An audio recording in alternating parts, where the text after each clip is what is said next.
venue, ça me touche énormément, vraiment, profondément. Je ne pensais pas que vous seriez aussi nombreux. En tout cas, je connais tous vos histoires, je vous suis et vous avez tout mon soutien. Vraiment, c'est quand même une cause incroyable. Je suis contente d'être attaquée en diffamation. Ça veut dire que quand même, je gêne un petit peu, je dérange. Et en général, la vérité, ça dérange. Donc, tant mieux finalement. J'espère que ça va faire bouger les choses et qu'on va pouvoir tous s'unir, vraiment, faire des choses, avancer.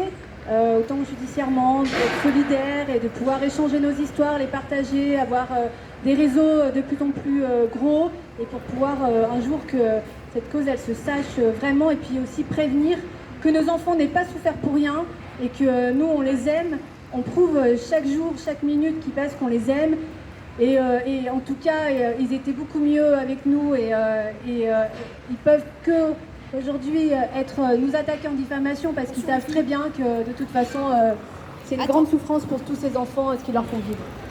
Je vais vous filmer, si vous pouvez faire un petit résumé chacun de vos histoires et puis qu'on va médiatiser comme d'habitude, c'est ce qu'on sait faire de mieux je crois puisque pour beaucoup on a du mal à avancer donc on va continuer à crier à toute cette injustice. Voilà. Merci beaucoup d'être venus. Bisous à Marine. Et un gros à Marine. bisou à ma fille. Gros bisous à Marine.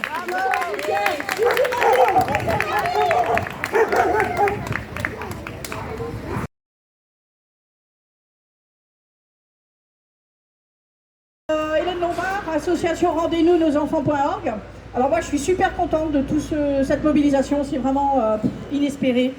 Et je crois que Sandrine et toutes les autres, là, il faut que plus on arrête de nous poursuivre parce qu'on dénonce les crimes qui sont subis par nos enfants, qui sont subis sur nos enfants.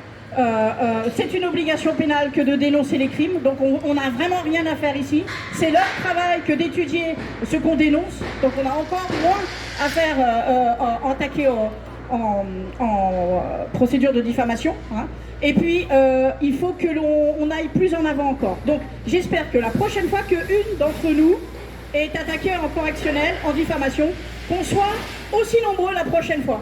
D'accord? Et qu'à chaque fois, on fasse du barouf pour que ça leur devienne de plus en plus pénible et de plus en plus négatif que de nous attaquer. D'accord? À partir de maintenant, hein, il faut que ce soit dérangeant pour eux que de nous attaquer. On ne peut plus se soumettre, on ne peut plus fermer notre gueule, on ne peut plus se taire, on ne peut plus être dans l'espoir. Il y en a marre de l'espoir, d'accord? Donc, moi je trouve qu'on a une chose qui est intéressante.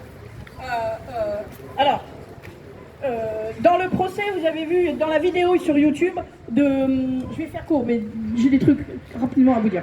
Dans la vidéo sur YouTube de Fort Tabac abattu, il émet l'idée, et il a émis l'idée dans un tribunal à Pau, que l'article 5 du statut de la magistrature de décembre 58 stipule que les procureurs dépendent du ministère de la Justice. Donc, il n'y a pas de séparation de pouvoir. Donc, il n'y a pas de justice, il n'y a pas d'indépendance. Donc, la Constitution n'est pas effective. Donc, il n'y a plus de Constitution du fait même qu'il n'y a plus d'indépendance de la justice. Donc, les magistrats là, qui poursuivent, là, ils n'ont pas de titre. Ils ne sont pas magistrats. Ils sont rien, ils sont même pas fonctionnaires, ils sont plus rien. Donc, vous vous rendez compte que c'était déjà une escroquerie de nous voler nos gosses, mais c'est encore une escroquerie de nous poursuivre. Vous voyez le délire de ces gens? Ce qu'ils sont capables de nous faire passer une mousse, hein, comme un éléphant, quoi. La psychiatrie est en face de nous. Voilà, c'est des fous, quoi. C'est des fous. Parce qu'en plus, quand même, il faut le rappeler, que plus les départements placent d'enfants, plus ils ont de subventions. Donc que tous ces gens super diplômés font de la traite d'êtres humains. Et que l'IGAS, la Cour des comptes, le ministère de la Justice, l'INSERM, France 2 en 2007, France 3, pièce à conviction, janvier 2019, janvier 2020, zone interdite, ils ont tous dénoncé que c'était du grand délire, ils ont dénoncé la traite d'êtres humains, ils ont dénoncé les viols, ils ont dénoncé la persécution, le terrorisme, la maltraitance, le génocide qui est fait sur nos enfants, et ils osent encore nous poursuivre. Mais quel culot! Je veux dire, ils sont riches que de culot, hein, que de culot. C'est incroyable. Donc, quand Fort Tabac abattu rappelle ça, il élimine ces gens. Donc, dans tous nos procès, maintenant, il faut dire ça. L'article 5, statut de la magistrature, dit que le procureur dépendant du ministère de la Justice fait que la justice n'est pas indépendante, que donc il n'y a plus de constitution, que donc vous n'avez aucun titre pour nous poursuivre. Point barre. Point Point barre. Et alors à chaque fois qu'on va faire des manifs, il faudra qu'on inonde la ville où on nous poursuit pour dénoncer aux gens un autre argument. Et je vous en conjure, utilisez-le parce qu'il est béton. C'est la base sur laquelle on nous vole, le juge pour enfants. D'accord? Madame, vous maltraitez un chien, vous allez en correctionnel. Monsieur, vous maltraitez le fils de votre voisin, vous allez en correctionnel. Vous maltraitez une vieille dame, vous allez en correctionnel. Mais toi, tu maltraites ton enfant, tu vas devant un juge civil. Ça suffit. Tout le monde, pour tout le monde, la maltraitance, c'est du pénal. On n'a rien... Les tueurs sont en liberté. Oui. Attends une seconde. Pour tout le monde, la maltraitance, c'est du pénal. Donc le tribunal, le juge pour enfants, il est illégal. On n'a rien à y faire. D'accord? Rien à y faire. Rien.